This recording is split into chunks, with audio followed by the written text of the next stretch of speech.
Chicago, a Midwest town that has embraced the game of hockey for over a century and is home to the Blackhawks, one of the National Hockey League's original 6 franchises. Along with the Boston Bruins, the Detroit Red Wings, the New York Rangers, the Montreal Canadiens, and the Toronto Maple Leafs, the Blackhawks joined the NHL in 1926 after Major Frederick McLaughlin bought a team from Portland, Oregon and relocated it to Chicago. But while Chicago is widely regarded as one of the most passionate hockey towns in America, the NHL is still one of the least racially diverse leagues of the 4 major sports. So how come it's so difficult for the sport of hockey to attract a more diversified crowd? Today I'll be speaking with Fred Mitchell, a community correspondent for the Blackhawks, as well as a couple of others. I look forward to getting their takes on this topic. Hockey has been, it's been a lifeline to me. It's a lifelong passion. I started playing when I was 5 years old. I'm 44 now, so it's been 39 years. It's probably one of the very few things when I play hockey I don't think of anything else. So all the stresses of life and family and work and everything that goes on in the world sort of out the window when you play hockey. I've lived in Toronto, Vancouver, Los Angeles, San Francisco, New York City, and Chicago. Every city I've played hockey, met a great group of people, guys and females.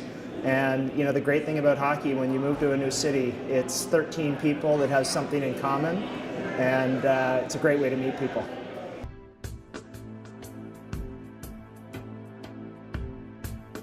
The Blackhawks and the National Hockey League in general are being very much more intentional about extending a welcoming hand to everyone. It doesn't have to be a quote-unquote white sport only.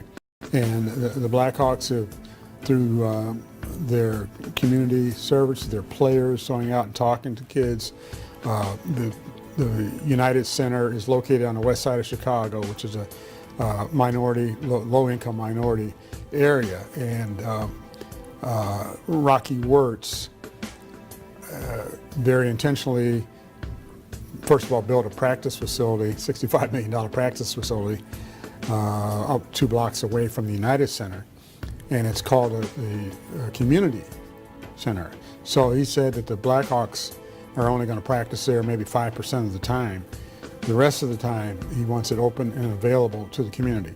So there are so many programs in place to bring young kids, families, groups, youth teams, that sort of thing, to learn the game of hockey and get the exposure and hopefully gain that fan base that was lost for so many years.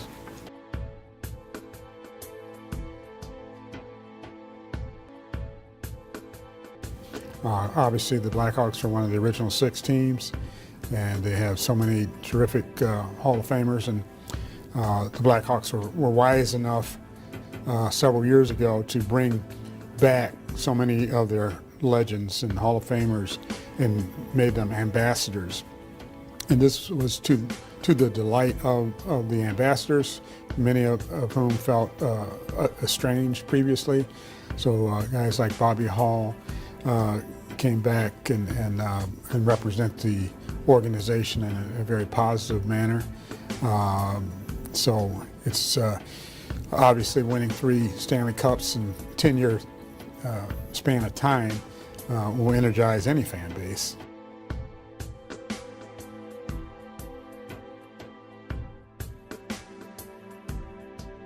Seeing tremendous growth with the youth programs that the Blackhawks have extended, and just on a first-hand basis, my wife happens to be an elementary school physical education and health teacher for several years, and she's taken advantage of the opportunity to bring kids over. And a key plus in this is that the buses are provided free by the Blackhawks. So teachers love to hear that, because they don't have to talk to the principal and say, you know, well, how are we going to get these kids over here? So the buses are provided by the Blackhawks, and it's more than just learning how to skate and play hockey. So in this MB Ice Arena, community ice arena, there are dozens and dozens of classrooms available where STEM classes are taught. I've been playing on this team for maybe 7, 8 years with the same group of guys, so it's just nice to have like a social circle outside of work that you see, once a week. I had a table of them at my wedding, so it's just like a home away from home. Right? I think second has been youth hockey. So they've made a big push to develop youth hockey here in Chicago. All the better level teams are playing here. I do know of an organization called Hockey on the Block, or Hockey on Your Block, that has really introduced hockey to poor socioeconomic families and that otherwise wouldn't be introduced to hockey, and it's a great way to introduce the game. As a sort of a beer league hockey player, sometimes we're complaining because we don't get very good ice slots, and it's frankly because the kids get the better times. So I think at the end of the day, that's what the arena is built for. So, hockey's played a huge part in my life, even like from adolescence to now as an adult. And I think by building it here in this area, right by the United Center, versus closer into the city, they're really bringing a group of people out into the West Loop, right? And, they're really, it contributes a lot to the area, and you see how many people it brings here to the area on a daily basis, either for the mission or for just the beer league. So obviously it's a huge contribution to the area and to the city. Facilities like this and programs like the Hawks are trying to build, it will just introduce it to more people that otherwise wouldn't be exposed to the sport. I think it has a real opportunity to, be the family sport where, husband and wife and a couple kids can go to a game, and maybe it's sort of a mid-level game here and go watch hockey and not spend $200 doing it. So I think that's the real benefit. You want to introduce the game to more people that are watching it, more people fall in love. It's a great sport. After hearing from a few members of Chicago's hockey community and learning about how the Blackhawks are trying to grow their sport, it seems like the organization is making a conscious effort to turn back the clock, at least as far as diversity is concerned. It's important to remember that Rome wasn't built in a day, and nor was the Blackhawks MB Ice Arena. But hopefully over time, their mission will be accomplished.